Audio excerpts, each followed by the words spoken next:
хууль зүйн байнгын орооны гишүүдтэй бас талархал илэрхийлмээр байна. Төсөв хилцүүлгийн үеэр энэ ялангуяа шүүхийн байгууллагын төсөв бол яг яах аргагүй манай байнгын хорон дээр ирж зангиддаг, шийдэгддэг. Бусад байгууллагаас ялгаатай нь шүүхийн хуулиараа яг ерөөсөө тийм. Ингээ бид нар төсөв дээр нь бол үнэхээр санаачлагтайгаар ажилласан.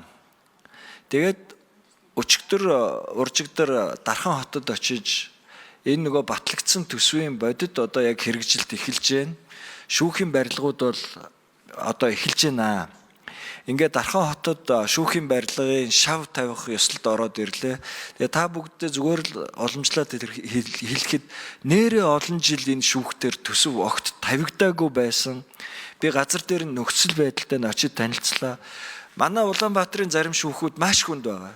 Тэнд бас адилхан хүнд байхаас гадна өшөөнийг сони юм нь юу вэ гэхээр бид нар эн чинь танилцуулгаар л яриад танилцуулгаас л яриад байгаа болохоос ш би яг очиж нүдэрээ үзлээ. Эн чинь нөгөө гадаад улсын засгийн газрын мэдлийн өмчийн байранд Монгол төрийн өөрийнхөө газар нутаг дээр хүний төрийн байранд Монголын шүүх түрээс төлөөд 30 хэдэн жил явцсан байж байгаа.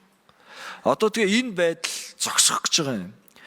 Үндэ би зөөр тэнд ингээд явж байгаа жишээлбэл энэ чинь нөгөө өөр улсын төрийн мэдэлд байгаа болохоор дипломат статустай юу гээл асуудал шууд гарч байгаа байхгүй юу? Хэрв дипломат статустай бол тэр барилга дотор байгаа юрисдикц чинь Монголын юрисдикц биш болоо явчих штэ. Тэгтэл Монголын юрисдикц биш газар Монголын шүүх ажиллаад өөрийнхөө хуулийг хэрэгжүүлэх шийдвэрүүд гаргаад яваад өөрөө ингээд эрх зүй аягүй олон зөрчилтэй сонин нөхцөл байдал бүрдэж байгаа байхгүй. Тэгэд энэ дээр бол манай байнгын ороо үнэхээр санаачлагтай ажиллаж аягүй том өөрчлөлт гарч байгаа юм байл шүү. Одоо энэний дараа ар хангаад өмнө говьт говь алтаад энэ шүүхийн барилгууд баригдана. Тэгээ энэ шүүхийн барилга гэхлээр хүмүүс ийм бодоод байх шүү. Нэг шүүгчдийг тухтай ажилуулах тухай яриад байх шүү.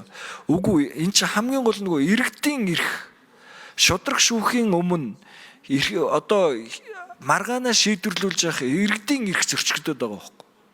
Энд оруулж байгаа хөрөнгө оруулалтын иргэд рүү чиглэсэн иргэдийн эрхийг найдвартай хамгаалах ийм хөрөнгө оруулалт хийгдсэн байгаа шүү. Тэгээ энэ ажил их бодиттой маш хурдтай явж илээ. Шүүхийн ерөнхий зөвлөл бол үнэхээр дорн асуудлуудаа газар дээр нь шийдээд явсан байлээ. Тэгээ ажил эхэлж байгаа гэдгийг мэдэгдээд гэгшүүдтэй бас талархал илэрхийлье.